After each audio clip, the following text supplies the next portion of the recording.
The discovery of Electra's pregnancy arrived like a fragile sunrise after an endless night, gentle yet blinding in its promise. In the wake of Luna's death, grief had lingered in the air like ash, settling into every corner of the lives it touched. The loss had been complicated, unresolved, marked by unanswered questions and emotions too tangled to be neatly mourned.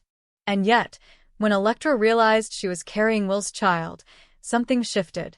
It did not erase the past, but it reframed the future, offering a fragile sense of renewal that neither of them had dared to hope for so soon. Electra's realization was quiet and deeply personal, unfolding not in a moment of dramatic certainty, but in a slow accumulation of signs her body could no longer ignore. At first, she dismissed them as stress, as the residue of months spent navigating fear, grief, and emotional upheaval.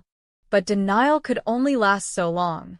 When the truth finally crystallized, it brought with it a rush of emotion so intense that she had to sit down, breathless, hands trembling not from fear but from the sheer weight of possibility.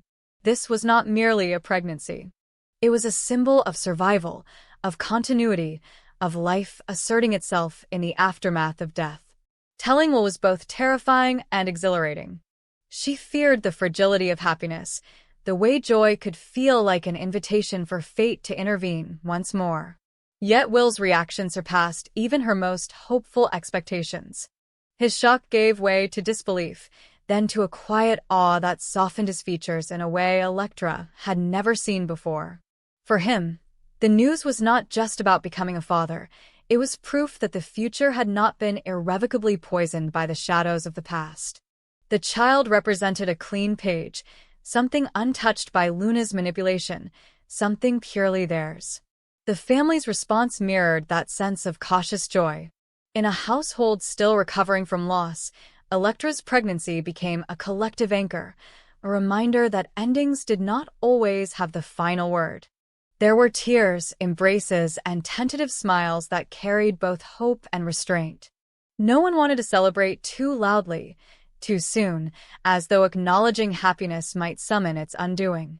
Still, beneath that caution ran a current of gratitude.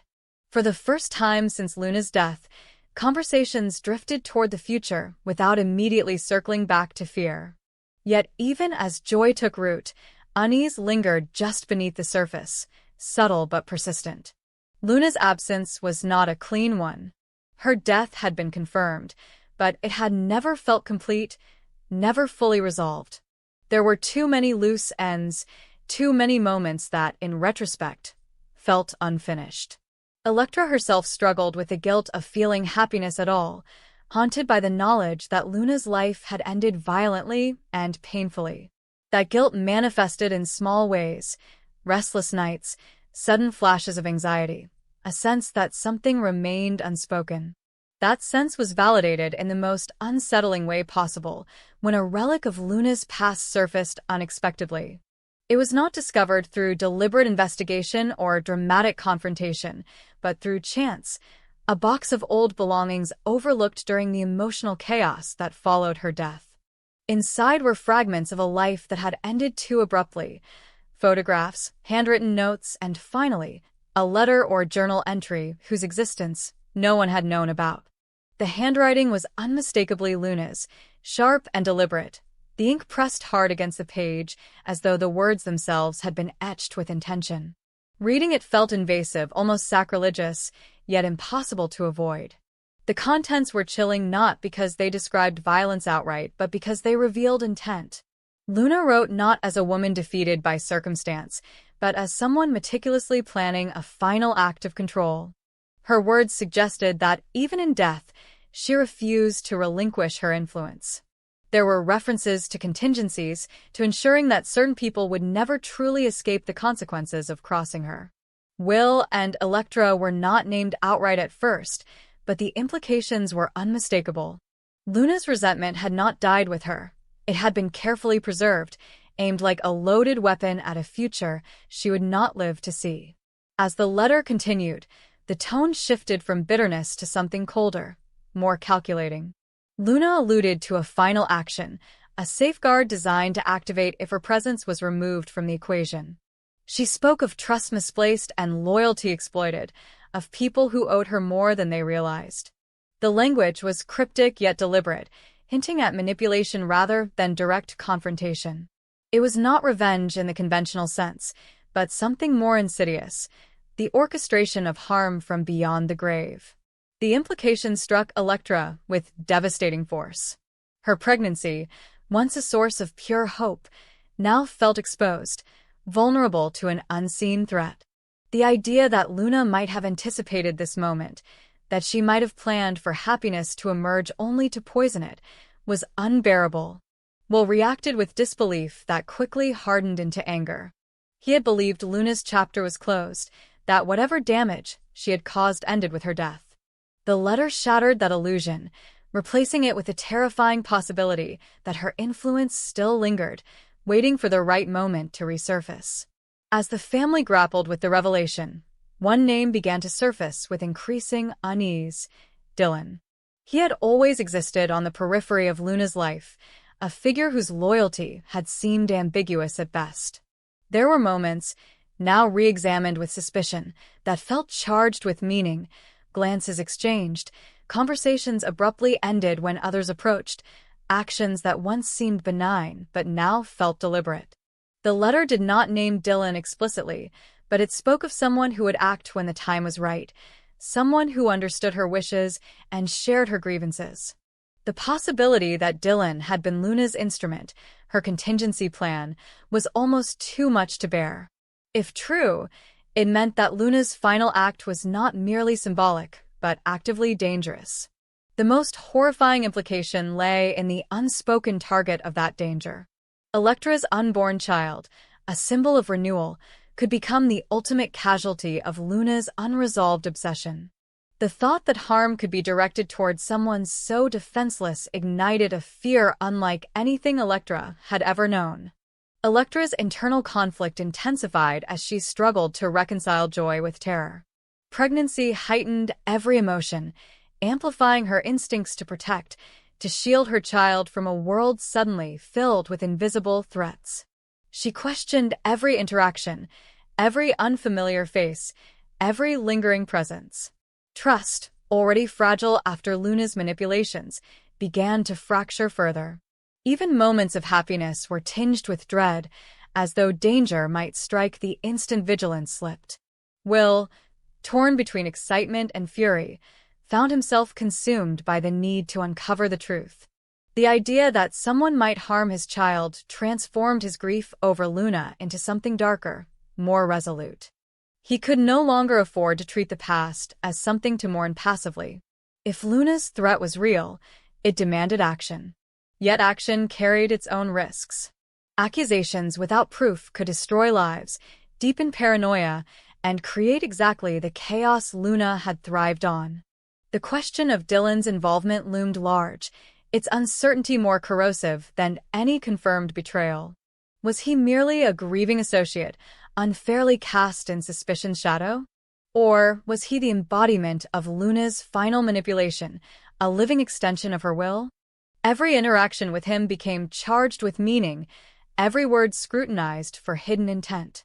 The ambiguity was agonizing, forcing Will and Electra to live in a state of constant alertness. The letter itself became a focal point, its words dissected repeatedly in search of clarity.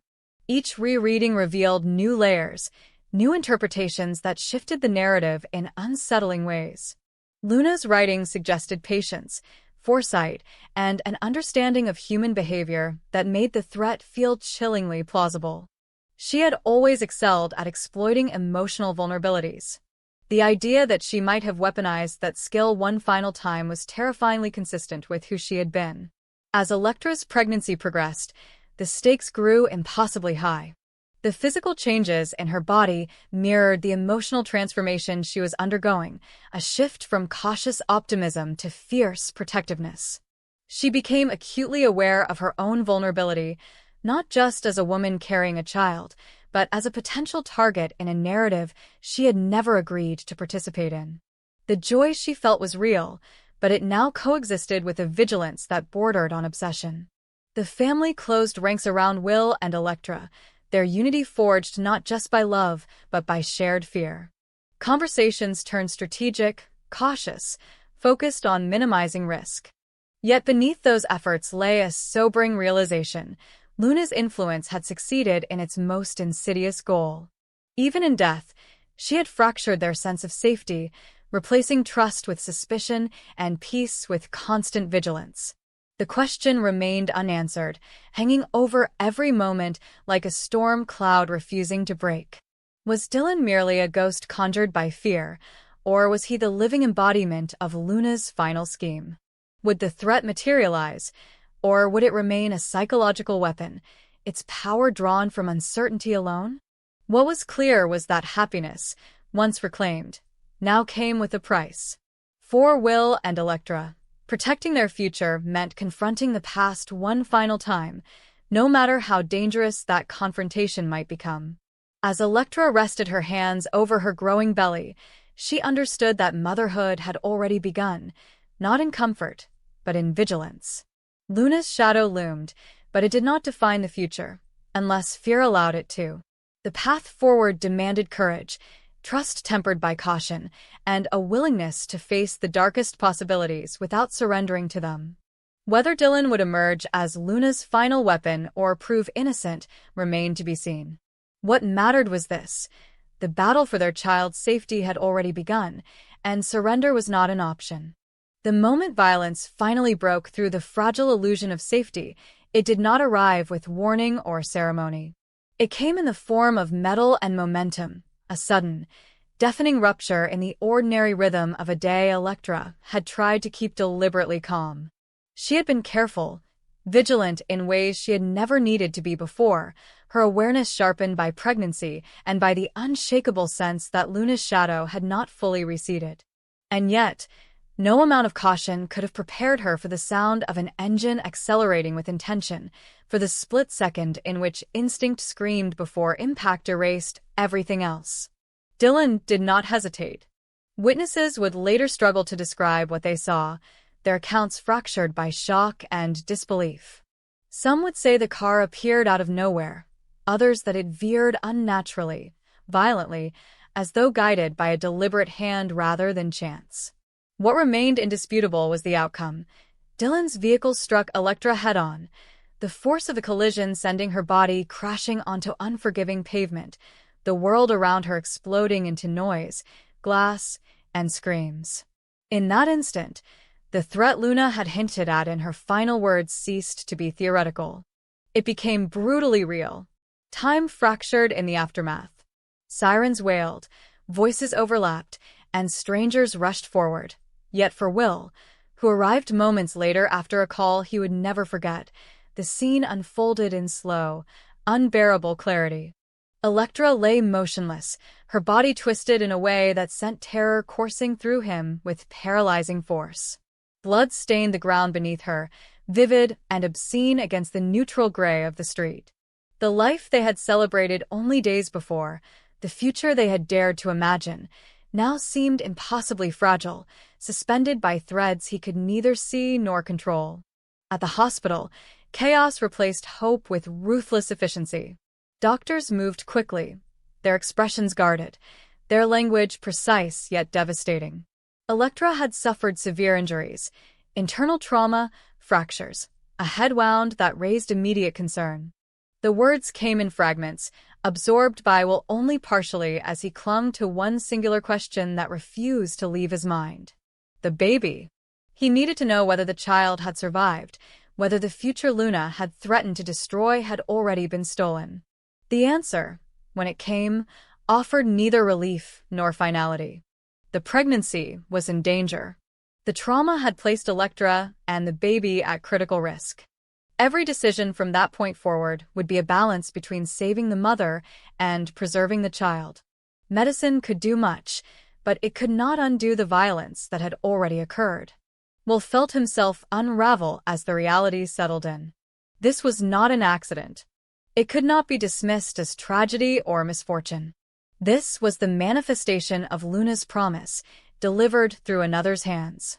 As Electra was rushed into surgery, Will was left in a familiar place of helplessness, the same sterile waiting room where hope and despair so often collided. But this time, something inside him hardened. Grief, fear, and love fused into a singular resolve.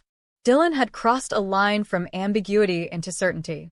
Whatever doubts had lingered, whatever benefit of the doubt had once existed, evaporated in the face of intent so clear it no longer required interpretation. The news of the crash rippled outward, sending shockwaves through the family that had only just begun to breathe again after Luna's death. The cruel irony was impossible to ignore. They had believed the danger ended with Luna, that the worst had already passed. Instead, they were confronted with the realization that her final act had been carefully designed not to end with her life, but to outlive it. The letter, once chilling in its implications, now read like a blueprint. Investigators moved quickly, and Dylan's involvement was no longer speculative. Surveillance footage confirmed what witnesses described: the acceleration, the deliberate angle, the absence of any attempt to break. Dylan did not flee the scene, a detail that unsettled everyone who learned of it. He remained, distant and eerily composed, as if the act itself had fulfilled a purpose long anticipated. When questioned, his answers were fragmented, evasive, framed by a narrative of emotional distress that rang hollow against the evidence. As details emerged, the psychological dimensions of the attack became clearer and more disturbing. Dylan had not acted in a moment of spontaneous rage. His actions bore the hallmarks of planning, of internal justification shaped over time. Investigators uncovered communications, cryptic but telling, that suggested ongoing influence long before Luna's death. Whether through manipulation, shared delusion, or a loyalty twisted into obsession, Dylan had become the extension of Luna's will. The threat had never been symbolic. It had always been operational. Will struggled to process this revelation without being consumed by rage.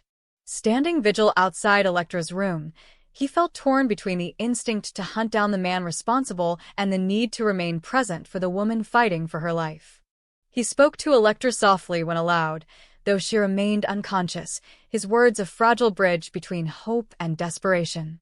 He told her about the baby, about the family waiting for her, about the future that refused to die even under assault. Each sentence felt like a plea to the universe to let her hear him, to let her return. Electra's condition remained critical through the night. Surgeons worked tirelessly, stabilizing what they could, fighting against the cascade of damage inflicted by a single, deliberate choice. The uncertainty was unbearable.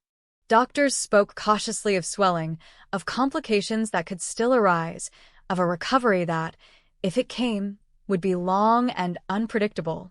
There were no guarantees, only probabilities that shifted with every passing hour. The baby's fate hovered in agonizing suspension. Monitors told part of the story, but not enough to grant peace. Each heartbeat detected felt like a fragile miracle, each fluctuation a reminder of how close everything was to slipping away. Will found himself praying in ways he had not since childhood, bargaining with forces he could neither see nor understand. He would give anything, he realized, for even a fraction of the certainty they had enjoyed before Luna's shadow returned to claim its due. As the truth about Dylan spread, anger surged alongside grief. Family members who had once debated whether Luna's threat was real now faced the consequences of doubt. There was guilt in that realization, a shared sense that perhaps they had underestimated the danger, that perhaps vigilance had come too late. Yet self-reproach offered no comfort now. What mattered was survival, Electra's, the baby's, and the fragile future they represented. When Electra finally regained consciousness, the moment was subdued rather than triumphant. Her eyes opened slowly, confusion giving way to pain as awareness returned. The injuries asserted themselves immediately, her body reminding her with ruthless clarity of what had happened. Will was there, his relief tempered by fear as he searched her face for recognition. When she focused on him, truly focused, the emotion in her eyes shattered what remained of his composure. Electra's first coherent thought was not of herself, but of the child. The question surfaced with desperate urgency, her voice barely audible. The answer Will gave was honest and devastatingly incomplete. The baby was still alive, but danger remained. They were not safe yet. Electra closed her eyes, tears slipping free despite the pain, her body trembling with a mixture of gratitude and terror. Motherhood, she realized, had arrived not as a gentle transition, but as a trial by fire. In the days that followed, the narrative surrounding Luna's death shifted irrevocably. No longer was she a figure confined to the past. Through Dylan's actions, she had become an enduring presence, a cautionary specter illustrating how manipulation could outlast the manipulator. The question was no longer whether she had planned harm, but how deeply her influence had reached. Dylan's trial loomed, promising revelations that would force everyone to confront uncomfortable truths about complicity, loyalty, and the human capacity to carry out another's hatred. For Will and Electra, recovery became a layered process. Physical healing was only the first battle. Trust had been violated at its most fundamental level, safety stripped away in an instant. Electra would carry scars, visible and unseen, reminders of how close she had come to losing everything. Yet even in her weakest moments, a quiet strength emerged, rooted in the determination to survive not just for herself, but for the child who had already endured more than anyone should before taking a first breath. The attack changed the trajectory of their lives, but it did not erase their future. If anything, it clarified what was worth fighting for. Luna's final act had been designed to destroy, to poison happiness beyond her own lifetime. Instead, it revealed something she had never fully understood. Survival is not the absence of pain, but the refusal to let pain dictate the ending. As Electra lay recovering, her hand resting protectively over her stomach, Will understood that the battle Luna had set in motion was not over, but it was no longer hers to control. Dylan's violence had drawn a line that could not be blurred by manipulation or fear. Justice would follow its course, and healing would demand patience they did not yet know how to summon. But life, stubborn and resilient, still pulsed forward. The car had struck Electra with the full force of intent meant to end hope. It had failed, and in that failure, a new resolve was born, one that no letter, no shadow, and no final scheme could extinguish.